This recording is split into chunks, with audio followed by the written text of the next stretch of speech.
In February, the Russian armed forces initiated the largest-scale invasion seen in Europe since the Second World War, when nearly 200,000 of their troops invaded Ukraine. The event has understandably shocked the rest of the world, and has completely changed the way that our globalized society was operating before in countless ways.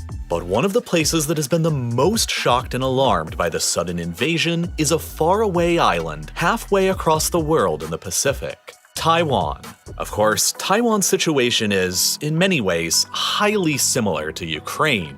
Both are smaller, de facto independent states directly next door to a culturally similar, but larger and much more powerful country that once historically ruled over their territory, and continues to consider them to be fully within its own sphere of influence, if not outright control. For centuries, the island of Taiwan was ruled by the Chinese Qing dynasty in Beijing, and the population became majority ethnically Han, as in the rest of China. Taiwan was then conquered by the Japanese in 1895 and ruled by them for half a century, until it was returned at the end of World War II. In the years immediately afterwards, China became engulfed in the final phase of the decades-long Chinese Civil War between the communists of Mao Zedong and the nationalists of Chiang Kai-shek.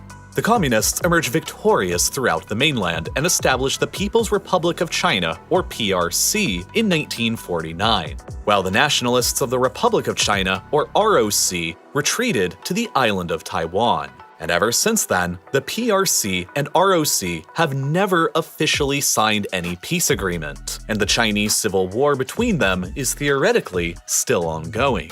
At the legal level, the ROC on Taiwan has continued officially claiming to be the sole government of all of China, including the mainland, which is ruled by the PRC. But across the many decades and generations that have passed, has also discovered a new sense of independence and a separate Taiwanese identity, while blossoming into a highly developed, globalized, Western-oriented democracy. Meanwhile, the PRC on the mainland has also continuously claimed ever since that they are the sole government of China, and that Taiwan has always been a rightful part of that China.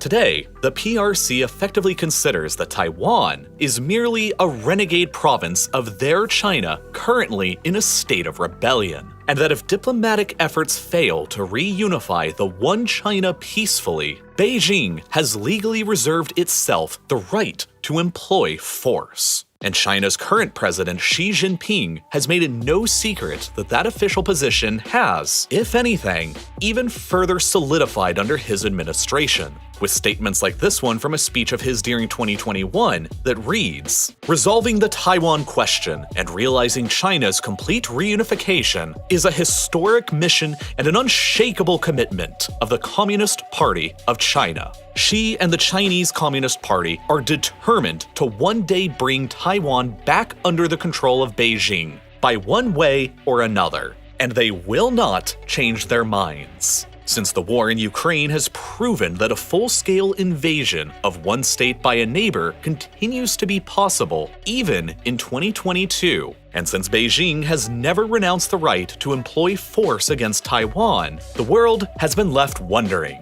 could Taiwan actually become the target of the world's next biggest invasion? And could that end up sparking the next world war between China and the United States, Taiwan's unofficial protector?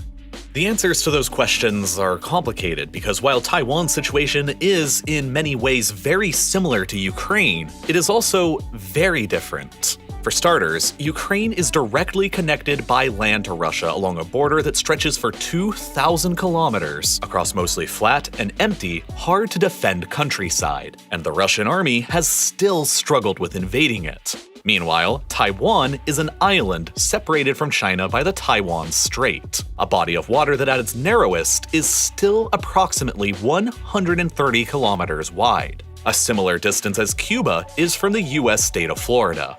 Naturally, because of this, any invasion attempt of Taiwan by China would be dramatically more complicated and tougher to pull off than Russia's invasion of Ukraine. because it would necessitate the largest amphibious assault in human history, with hundreds of thousands of troops, landing craft, and air superiority all operating in tandem with each other over the strait. Second of all, Taiwan's political situation is dramatically different from Ukraine's as well. Taiwan is not a member of the United Nations, and only 15 mostly small countries officially recognize its sovereignty, like Haiti and Nicaragua. This is largely, once again, because the PRC considers Taiwan to be a rebellious province of theirs, and the PRC refuses all diplomatic relations with any country who sees things differently. Seeing as how the PRC is the world's second largest economy with a population of more than 1.4 billion people, and Taiwan's population is only 23.5 million, most of the world, including the United States, publicly side with Beijing on this issue and do not recognize Taiwan's independence. But at the same time, the United States is a major unofficial ally of Taiwan. Taiwan is publicly considered a major non-NATO ally of America, along with Japan, South Korea, and the Philippines. The United States has sold tens of billions of dollars worth of military weapons and hardware to Taiwan, including things like advanced fighter jets, helicopters, missiles, and submarines. American naval vessels routinely patrol the Taiwan Strait between Taiwan and the PRC at least once a month, and US President Joe Biden has even gone so far as to publicly state that America would defend Taiwan in the event of a PRC invasion just last October. America recognizes Taiwan as independent in all but name, and will most likely come to the island's defense in the event of an invasion from China, unlike Ukraine. And the reason is because, simply put, Taiwan has become the most valuable and strategic island in the 21st century world to control, and it is at the epicenter of the brewing Cold War between America and China, the same way that Berlin and Germany was at the center of the last one.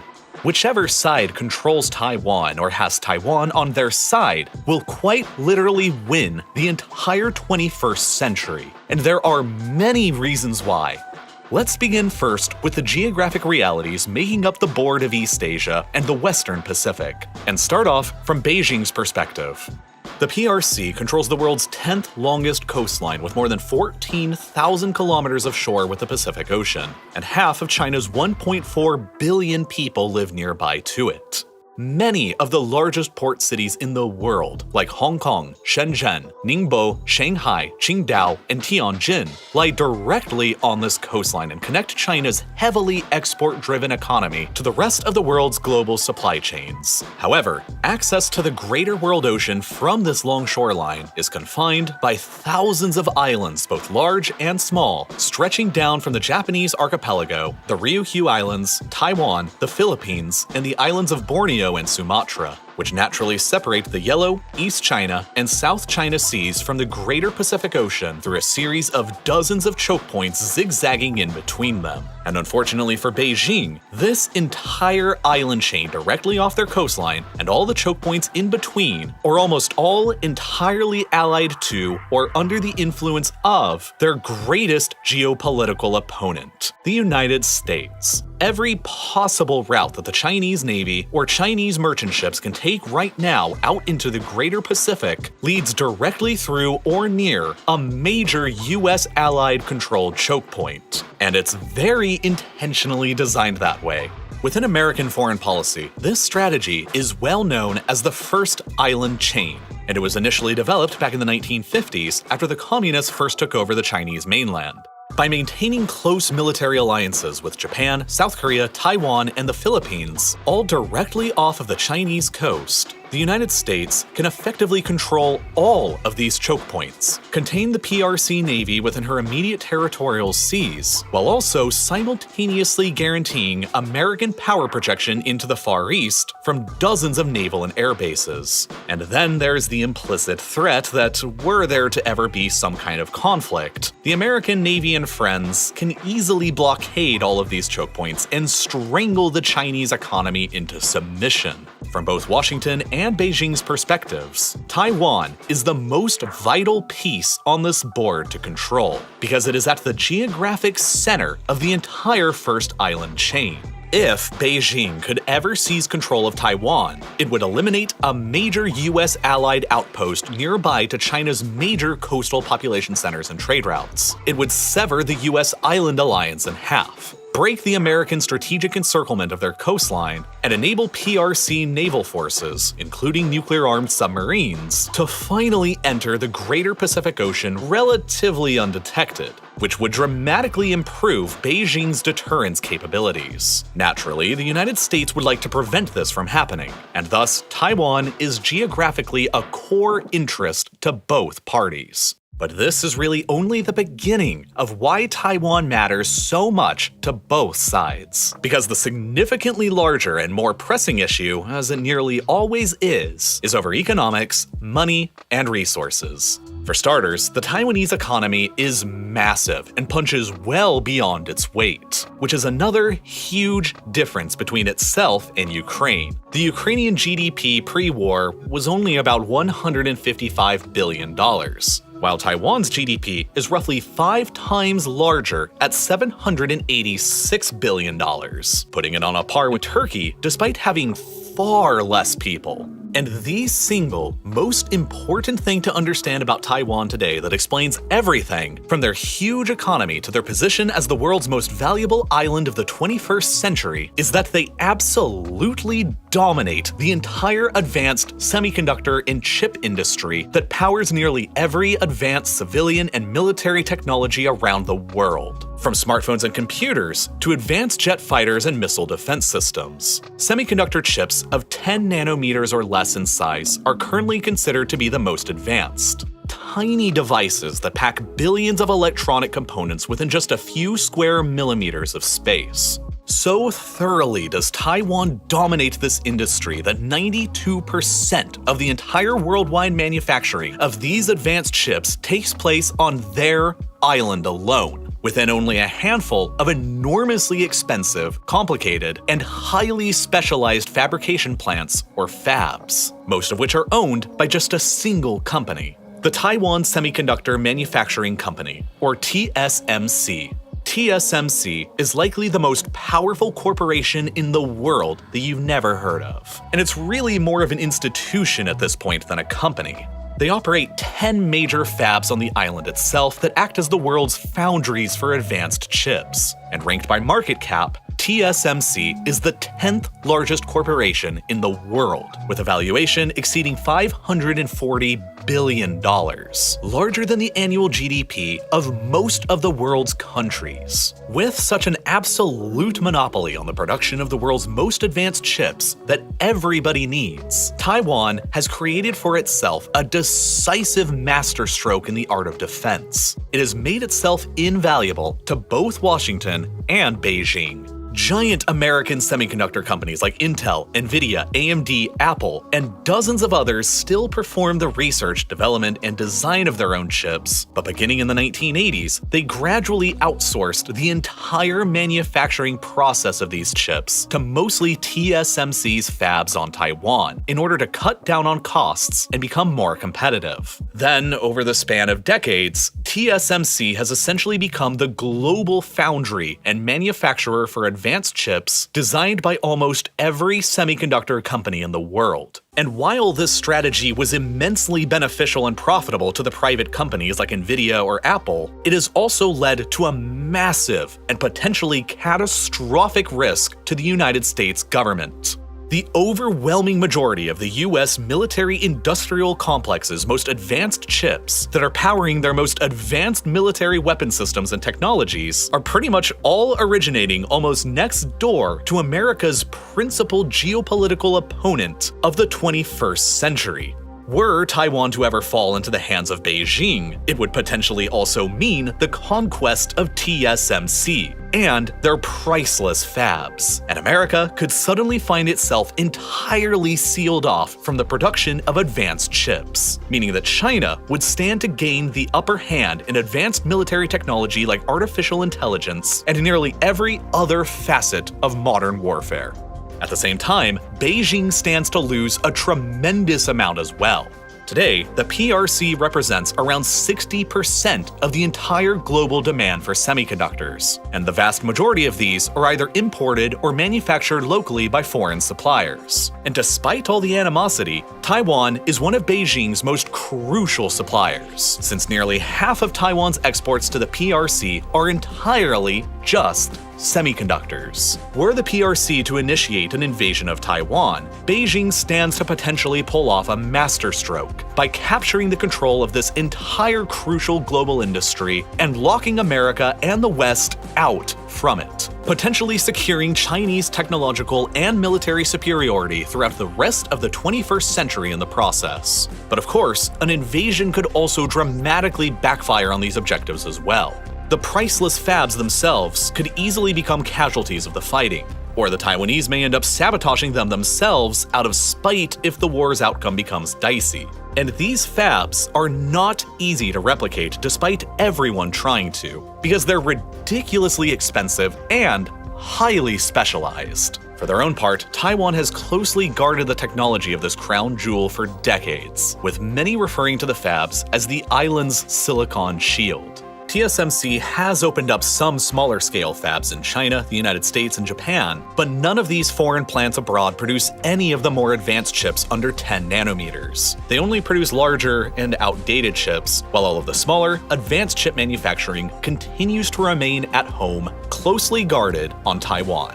Now, both Beijing and Washington are desperately attempting to remove their critical overdependencies on Taiwanese chips. Having now recognized the tremendous historic error of outsourcing advanced chip fabrication to Taiwan, Washington is hoping to reverse the trend by bringing fabrication back home. Through careful diplomacy and economic incentives like the CHIPS Act, set to allocate $52 billion of government investments for US-based domestic chip manufacturing, America has convinced Samsung to build a $17 billion factory in Texas, Intel to build a $20 billion factory in Ohio, and most peculiarly, TSMC themselves to build a $12 billion fab in Arizona, about the same price as a brand new Ford-class aircraft carrier. Crucially, this will become the first fab constructed outside of Taiwan by the company that'll produce the more advanced 5nm chips. However, TSMC is not about to give up their home-based Taiwanese advantage. While their Arizona plant will be producing 5nm chips, it won't become operational until at least 2024, by which time the 5nm process is projected to be fully replaced by TSMC's newest 3nm process back within the Taiwanese fabs as the latest technology. And they've already initiated research and development into 2nm chips. And while the US government may be investing $52 billion into domestic chip manufacturing, TSMC alone will be spending roughly double that, at $100 billion over just the next 3 years on building out new fabs, new research, and new development. And it will be very, very difficult, if not even impossible, for any other country, let alone company, to catch up with them in their technology anytime soon. And thus, Taiwan's semiconductor industry simultaneously dissuades Beijing from ever launching an attack because they need their chips, while also guaranteeing America's support even if it does ever happen, because they likewise also need their chips.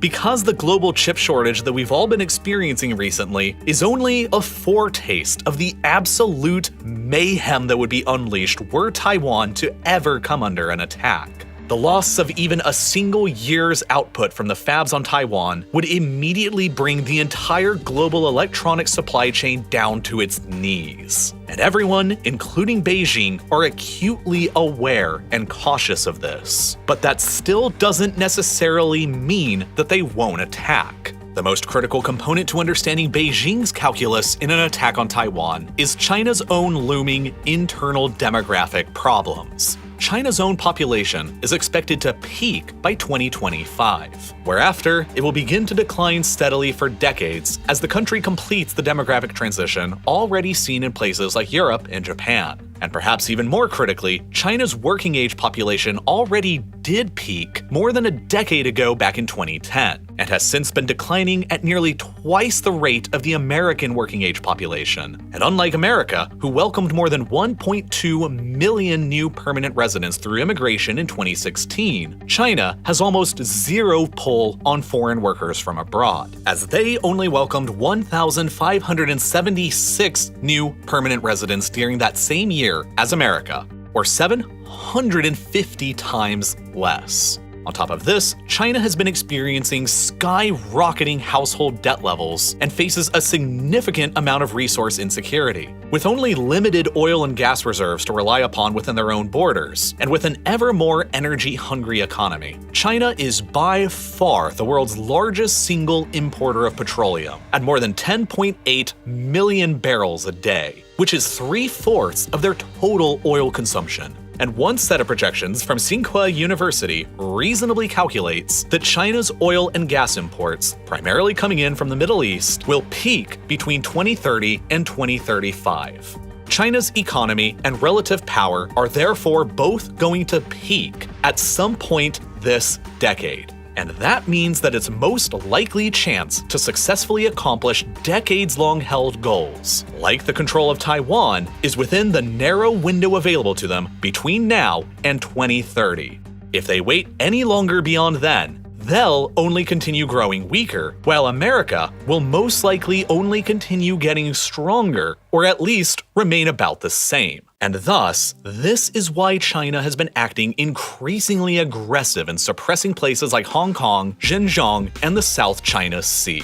And it's why several American admirals and foreign policy experts have suggested that there is a relatively high chance of Beijing acting on Taiwan in some way or another by 2027, within just the next 5 years. And thus, even before the Russian invasion of Ukraine, the 2020s were already expected to be the most dangerous decade of the 21st century so far. And in many ways, the struggle for Taiwan is already ongoing. Like many other countries, Taiwan maintains what's called an Air Defense Identification Zone, or ADIZ, over their territory, an airspace over land and sea in which all aircraft must be identified and located within the interests of national security. Beijing has been steadily probing Taiwan's defenses and testing their resolve by repeatedly flying military jets across this ADIZ. In 2020, they flew 380 of these military flights across Taiwan's ADIZ. And then, in 2021, they dramatically increased this to 961 flights, performing an average of almost 3 per day throughout the entire year. Taiwan's Air Force has had to almost continuously scramble their own planes to ward off these Chinese jets, and the sheer frequency of them has been causing qualified and highly trained pilots on the island to be stretched dangerously thin. And if the time ever comes that Beijing finally concludes that diplomacy has failed, it has multiple military options to select from in dealing with Taiwan that are short of a risky full-scale invasion. The Republic of China controls more territory than just the island of Taiwan. There are the unpopulated Patras and Taiping Islands in the South China Sea that are home to ROC air bases that Beijing could seek to eliminate or occupy in a more limited show of force. There are the small Matsu Islands that are only about 9 kilometers off the coast of China's Fujian province, home to about 13,500 Taiwanese citizens that Beijing could opt to blockade or occupy while using them as a bargaining chip towards full unification with the Taiwanese mainland. There's also Kinmen, another group of islands that the ROC controls just off the Chinese mainland a mere 6 kilometers from the PRC port city of Xiamen.